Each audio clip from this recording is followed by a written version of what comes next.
നമുക്ക് സേതുവിന്റെ പല്ലവിയുടെ ഇന്നത്തെ നല്ലൊരു വിശേഷം കേട്ടാലോ? അങ്ങനെ ഇന്നത്തെ വിശേഷത്തില് ഋതുവിനോട് പല്ലവി ചോദിച്ചു, അല്ല അപ്പൊ ഞാനാണോ എല്ലാ പ്രശ്നത്തിനും കാരണക്കാരി?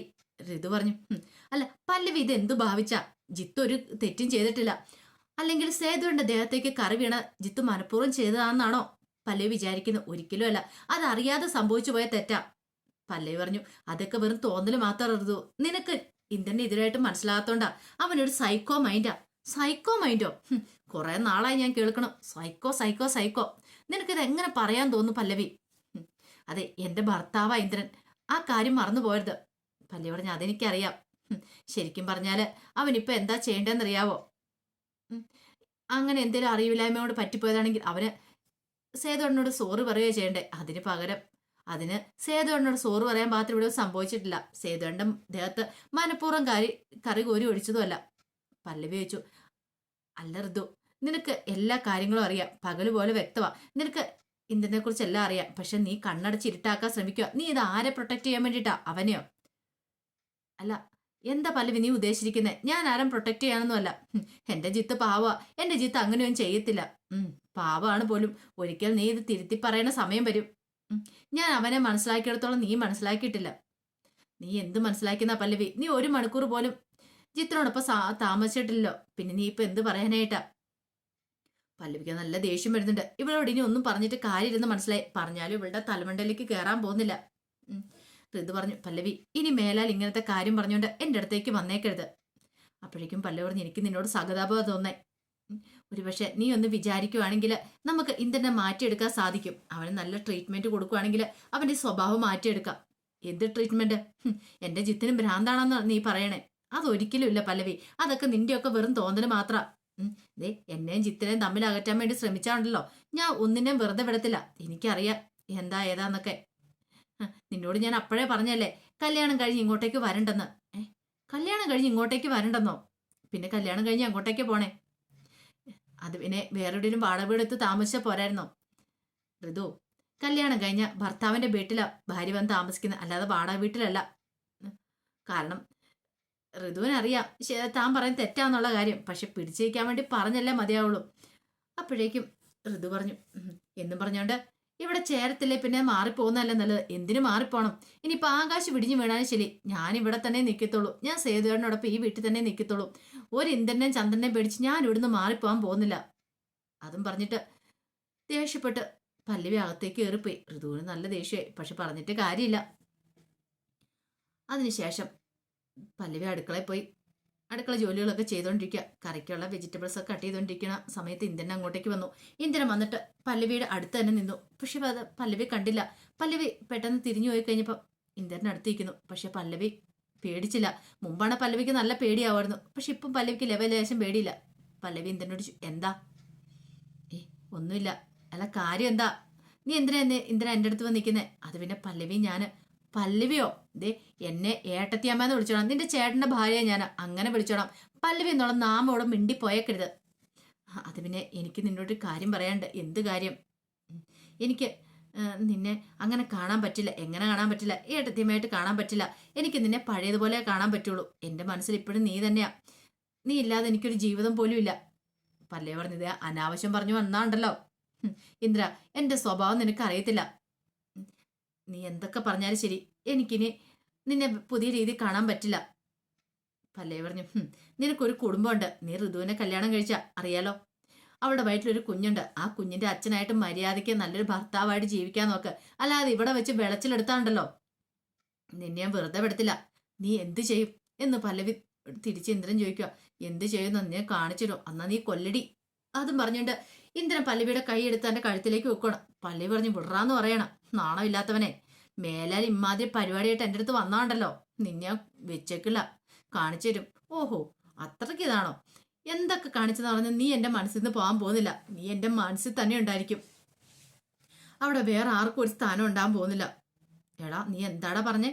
അതും പറഞ്ഞിട്ട് പല്ലവി ഇന്ദ്രന്റെ കഴുത്തിലേക്കൂടെ കയറി ഞെക്കി പിടിച്ചു. ഇന്ദ്ര ശ്വാസം കിട്ടാതെ കിടന്ന് പടച്ചു. അവസാനം പല്ലവിയെ ആ കയ്യും കൂടെ വിട്ടു. അപ്പൊ നിനക്ക് മരിക്കാൻ പേടിയുണ്ടല്ലേ? പോയി ചാവടാ. ഇതിനേക്കാളും ഭേദം അതാ. എന്റെ മുന്നിൽ ചാവാനായിട്ട് നിനക്ക് പേടിയുണ്ട്. പക്ഷെ നീ അഭിനയിക്കുന്ന പേടിയില്ലാന്ന്. അതും പറഞ്ഞിട്ട് പല്ലവി ദേഷ്യപ്പെട്ട് അങ്ങോട്ടേക്ക് പോയി. ഇന്ദ്രന് എന്ത് ചെയ്യണമെന്നറിയില്ല. അതേസമയം മൂർത്തിയെ ലക്ഷ്മിയമ്മ വിളിപ്പിച്ചു. മൂർത്തി വന്നിട്ട് ചോദിച്ചു, എന്താ ലക്ഷ്മി മാഡം? അത് പിന്നെ എനിക്ക് മൂർത്തിയോടൊരു കാര്യം പറയാനുണ്ട്. എന്ത് കാര്യം? അതെനിക്കൊന്ന് സാധിച്ചു തരാൻ പറ്റുമെങ്കിൽ സാധിച്ചു തരണം. അല്ല മാഡം, കാര്യം എന്താന്ന് പറഞ്ഞില്ല. എനിക്ക് സേതുവിനെ പല്ലവി ഒന്ന് കാണാൻ ആഗ്രഹമുണ്ട്. അതെന്താ മാഡം അങ്ങനെ പെട്ടെന്ന്? അല്ല, അവരുടെ കല്യാണമൊക്കെ കഴിഞ്ഞല്ലോ. എനിക്ക് കല്യാണം കൂടാനും പറ്റില്ല. പെട്ടെന്നൊരു കല്യാണം ആയതുകൊണ്ട് വിളിച്ചുമില്ലല്ലോ. പക്ഷെ എനിക്ക് കാണണം എന്ന് ആഗ്രഹമുണ്ട്. അന്ന് വന്ന് സേതു പോയതിന് ശേഷം ഒന്നുമില്ലെങ്കിൽ ഞാൻ പെറ്റമ്മയല്ലേ.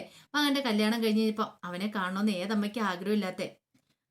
മാഡം, അത് പിന്നെ അറിഞ്ഞിട്ടുണ്ട് ഈ കുടുംബത്തിൽ പ്രശ്നമാവത്തില്ലേ? ആ, അത് മാത്രമല്ല ഇനിയിപ്പം നമ്മൾ വിളിച്ചിട്ട് സേതു വരുമെന്ന് തോന്നുന്നുണ്ടോ? അത് ശരിയാ, അതൊരു പ്രശ്നം. ഒരു കാര്യം ചെയ്യാവോ മൂർത്തി, അവിടെ സേതുവിൻ്റെ നമ്പർ മേടിക്കാവോ? സേതുവിൻ്റെ പല്ലവി ആരുടെയും ഞാനൊന്ന് വിളിക്കാം. അതെ മാഡം വിഷമിക്കണ്ട, സേതുവിൻ്റെ പല്ലവി എല്ലാവരുടെയും നമ്പർ എൻ്റെ കയ്യിലുണ്ട്. അവരുമായിട്ട് ബന്ധപ്പെട്ട് കിടക്കുന്ന എല്ലാവരുടെ നമ്പരൊക്കെ എൻ്റെ കയ്യിലുണ്ട്. ഞാൻ വിളിച്ചുതരാം. അങ്ങനെയാണെങ്കിൽ പല്ലവിയുടെ നമ്പറിലേക്ക് വിളിക്കാം. ആ നമ്പർ മതി. പല്ലവി സേതുവിനെ കാര്യങ്ങളൊക്കെ പറഞ്ഞ് മനസ്സിലാക്കും. എനിക്കൊന്ന് കാണാൻ ആഗ്രഹമുണ്ടെന്ന് പറഞ്ഞാൽ പല്ലവി ഒരിക്കലും തടയാൻ വഴിയില്ല. അങ്ങനെയാണെങ്കിൽ മാഡം ഇപ്പം തന്നെ വിളിച്ചു. അതും പറഞ്ഞിട്ട് മൂർത്തി നമ്പർ കൊടുത്തു. അതിനുശേഷം ലക്ഷ്മി അമ്മ പല്ലവിയുടെ ഫോണിലേക്ക് വിളിക്കുക. പല്ലവിക്ക് പരിചയമില്ലാത്ത നമ്പർ ഒന്നും ആരെന്താന്ന് മനസ്സിലായില്ല. പല്ലവി ഹലോ പറഞ്ഞിട്ട് ചോദിച്ചു, ആരാന്ന് ചോദിക്കുക. അത് ഞാൻ ലക്ഷ്മിയാ. ലക്ഷ്മിയോ? ഏത് ലക്ഷ്മി? പെട്ടെന്ന് പിടികിട്ടിയില്ല. അത് പിന്നെ സേതുവിൻ്റെ അമ്മ. ഓ, അമ്മയായിരുന്നു. എന്താ അമ്മ വിളിച്ചത്? അത് എനിക്കൊരു കാര്യം പറയാനുണ്ട് മോളെ നിന്നോട്. എനിക്ക് നിങ്ങളെ രണ്ടുപേരെ ഒന്ന് കാണണം. സേതുവിനെ കാണുന്നത് ഭയങ്കര ആഗ്രഹമുണ്ട്. സേതുവിനെ കാണാനോ? ഞങ്ങളങ്ങോട്ടേക്ക് വന്നതല്ലേ. അന്ന് അമ്മ കാണണ്ടാന്നും പറഞ്ഞു വിട്ടല്ലേ. ഇനി മേലെ വരില്ലെന്നും പറഞ്ഞു. അതുകൊണ്ടാ സേതുവേട്ടൻ വരാത്തെ. അല്ലെങ്കിൽ ഞങ്ങൾ വന്നേനും മോളെ. അന്നത്തെ സാഹചര്യത്തെ അങ്ങനെയൊക്കെ ചെയ്യേണ്ടി വന്നു. പക്ഷെ എനിക്കിപ്പോൾ കാണുന്നത് ആഗ്രഹമുണ്ട് അമ്മേ. സേതുവേട്ടൻ സമ്മതിക്കുമെന്ന് എനിക്ക് തോന്നുന്നില്ല. സേതുവേട്ടൻ നല്ല വിഷമത്തില അന്നത്തെ ആ സംഭവം കഴിഞ്ഞതിന് ശേഷം. ഇനിയിപ്പോൾ അമ്മ വന്ന് കണ്ടാലും സേതുവേട്ടൻ കാണുമോ? എനിക്കങ്ങനെ തോന്നലില്ല.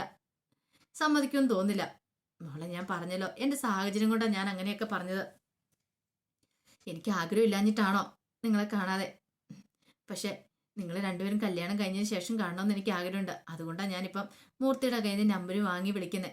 ഒരു കാര്യം ചെയ്യുക, സേതുവിനോട് സംസാരിച്ചിട്ട് എന്നെ ഒന്ന് വിളിച്ചു പറയുമോ? എവിടെയാ കാണാൻ വേണ്ടതെന്ന് പറഞ്ഞാൽ മതി. ഞാൻ അങ്ങോട്ടേക്ക് വന്നോളാം. എനിക്കൊന്ന് കണ്ടാൽ മതി. എനിക്ക് സേതുവിനോട് അല്പം സംസാരിക്കാനുണ്ട്. അത് കേട്ട പല്ലവിക്ക് തോന്നി ആ അമ്മയ്ക്ക് എന്തൊക്കെയോ പറയാനുണ്ട്. ഒരുപക്ഷെ എന്തുകൊണ്ടായിരിക്കും അമ്മ അങ്ങനെ പോയത്, അതായിരിക്കും പറയാനായിട്ട് ഒരുങ്ങണേ. എന്നാൽ അതിൻ്റെ രഹസ്യങ്ങൾ അറിയാലോ. ശരി, ഞാൻ സംസാരിച്ചു നോക്കട്ടെ. സേതുവായിട്ട് സംസാരിക്കുവാണെങ്കിൽ ഞാൻ തിരികെ വിളിക്കാം. അതും പറഞ്ഞിട്ട് പല്ലവി കോള് കട്ട് ചെയ്തു. പിന്നീട് പല്ലവി ഇങ്ങനെ പുറത്തുനിന്ന് ആലോചിച്ചുകൊണ്ടിരിക്കുക, സേതുവിനോട് എങ്ങനെ ഈ കാര്യത്തെക്കുറിച്ച് സംസാരിക്കും. കുറച്ച് കഴിയുമ്പോഴത്തേന് സേതു അങ്ങോട്ട് വന്നു. ഇതെന്താ ഭയങ്കര ആലോചനയായിരിക്കും. ഭയങ്കര ടയേർഡാന്ന് തോന്നല്ലോ. അടുക്കള നല്ല ജോലി ഉണ്ടായിരുന്നില്ലേ? ജോലിയൊന്നും ഇല്ല സേതുവേട്ടാ. അതൊന്നും അല്ല, നല്ല ജോലി ഉണ്ടായിരുന്നു തോന്നേ. അതിലെ മുഖമൊക്കെ വല്ലായിരിക്കണേ. ഒന്നുമില്ല. അല്ല, നിനക്ക് എന്തോ ഒരു പ്രശ്നമുണ്ടല്ലോ. എന്താ കുഴപ്പം? നിനക്ക് എന്നോട് എന്തെങ്കിലും പറയാനുണ്ടോ? അത് സേതുവേട്ടാ, ഒരു കാര്യം പറയാനുണ്ട്. എന്താ? സേതുവേട്ടനെ അമ്മയ്ക്ക് കാണണമെന്ന്. അമ്മയ്ക്ക് കാണണമെന്നോ? അതിന് അമ്മ ഇവിടെ ഉണ്ടല്ലോ. പിന്നെന്താ കുഴപ്പമിരിക്കുന്നേ? അമ്മയ്ക്ക് എപ്പോൾ വേണമല്ലോ എന്നെ കാണാലോ. ആ അമ്മയുടെ കാര്യമല്ല പറഞ്ഞേ, പെറ്റമ്മയുടെ കാര്യമോ പറഞ്ഞേ. എന്തിനാ ഇപ്പം എന്നെ കാണുന്നേ? ഞാൻ അങ്ങോട്ട് കാണാൻ ചെന്ന് കഴിഞ്ഞപ്പോൾ കാണണ്ടാന്ന് പറഞ്ഞു വിട്ട ആളല്ലേ. അതെ, അതിൻ്റെ ഒരു കാരണം കാണുമായിരിക്കും സേതുവേട്ടാ. നമ്മൾ വേറൊന്നും മനസ്സ് വിചാരിക്കണ്ട. എന്ത് കാരണമാണെങ്കിലും പല്ലവി, എനിക്കിനി കാണണ്ടാരെ. എന്നെ വേണ്ടാന്ന് പറഞ്ഞല്ലേ. ഞാൻ എന്ത് പ്രതീക്ഷയോടുകൂടി അങ്ങോട്ട് ചെന്നേന്ന് പല്ലവിക്ക് അറിയാലോ. അമ്മ എന്നെ അടുത്ത് പിടിച്ചിരുത്തും, ചോറ് വാരിത്തരും, അല്ലെങ്കിൽ എന്നോട് സ്നേഹത്തോടെ സംസാരിക്കും. അതൊന്നും ഉണ്ടായില്ല. അത്രമാത്രം വേദനയോടും വിഷമത്തോടും ഞാൻ അവിടെ നിന്ന് തിരിച്ചു പോന്നേ. ഇപ്പം എനിക്കെല്ലാം എൻ്റെ അമ്മ പൂർണ്ണാമ്മ അതിൽ കവിഞ്ഞ് എനിക്ക് വേറൊന്നുമില്ല.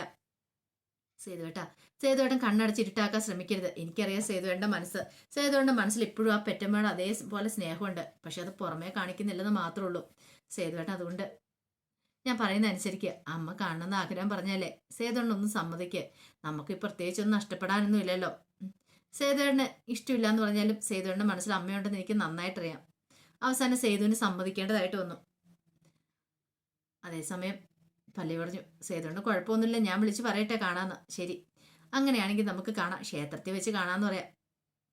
അങ്ങനെ സമയം മുഹൂർത്തമെല്ലാം കുറിപ്പിച്ച് പല്ലവി നേരെ ഓടുവാണ് അകത്തേക്ക്, ലക്ഷ്മി അമ്മേനെ വിളിക്കാൻ വേണ്ടിയിട്ട്. പിന്നീട് കുറെ സമയം കഴിഞ്ഞു കഴിഞ്ഞപ്പോൾ രാവിലെ ചായയൊക്കെയായിട്ട് ലക്ഷ്മി അമ്മയുടെ മോള് മയൂരി ചെല്ലുവാണ് അച്ഛൻ്റെ അടുത്തേക്ക്. ആ സമയത്ത് പുള്ളിക്കാരൻ ചോദിച്ചു, ഇതെന്താ മോളെ ചായയൊക്കെ ആയിട്ട് മോള് വന്നിരിക്കുന്നത്? അതെ, അമ്മ ക്ഷേത്രത്തിൽ പോയിക്കുവാ, അതുകൊണ്ടാണ് ഞാൻ ഇങ്ങോട്ടേക്ക് വന്നേ. ആഹാ, അത് കൊള്ളാലോ. അങ്ങനെയാണെങ്കിൽ കുഴപ്പമില്ല. അല്ല മോളെ, നിന്റെ അപ്പച്ചി എന്തിയെ? അപ്പച്ചി അവിടെ എങ്ങോട്ടുണ്ട്. അപ്പച്ചിയോട് ചായ ഉണ്ടാക്കാൻ പറഞ്ഞ അപ്പച്ചി ഇടുമെന്ന് തോന്നുന്നുണ്ടോ? ഒരിക്കലും അപ്പച്ചി ഇടത്തില്ല. ഞാൻ പിന്നെ അച്ഛന്റെ കാര്യങ്ങളൊക്കെ ഞാൻ വേണ്ടേ നോക്കാനായിട്ട്. അതും പറഞ്ഞുകൊണ്ട് അവിടെ ഇരുന്നു. അല്ല പപ്പ ന്യൂസ് പേപ്പർ വായിക്കണം. എന്താ? അതെ, എനിക്കൊരു പീസ് തരുമോ? ഒരു പീസ് ആക്കണ്ട, മോള് മൊത്തം ഇതെടുത്ത് വായിച്ചോളാൻ പറഞ്ഞ് അതങ്ങോട്ട് വെച്ച് കൊടുത്തു. അങ്ങനെ അവർ രണ്ടുപേരും കൂടെ സംസാരിച്ചിരിക്കുന്ന സമയത്ത് ശൈലജ അങ്ങോട്ടേക്ക് വരുന്നേ. ആഹാ, ഇതെന്താ ശൈലജ, നിന്റെ മുഖം വീർത്ത് കെട്ടിയിരിക്കുന്നേ? രാവിലെ ഒരു ഗ്ലാസ് ചായ പോലും കിട്ടിയിട്ടില്ല. അല്ല, ഇതെവിടുന്ന വേണുവേണ്ട ചായ കിട്ടിയത്? ആ, എനിക്ക് ചായ കൊണ്ടു തന്ന മോളാ തന്നേ. ഓഹോ, അപ്പൊ അവൾക്ക് ചായ കൊണ്ട തരാല്ലേ? അപ്പൊ എനിക്ക് മാത്രം കിട്ടിയില്ല. അല്ല, ലക്ഷ്മി ഇല്ലേ എവിടെ? അമ്മ ക്ഷേത്രത്തിൽ പോയി. ഓ, ക്ഷേത്രത്തിൽ പോയില്ലേ? അല്ല, എന്നോടൊരു വാക്ക് പറയായിരുന്നെങ്കിൽ ഞാനും പോവായിരുന്നല്ലോ ക്ഷേത്രത്തിലേക്ക്. മയൂരി പെട്ടെന്ന് പറഞ്ഞു. അതാ അപ്പച്ചിയോട് പറയായിരുന്നേ.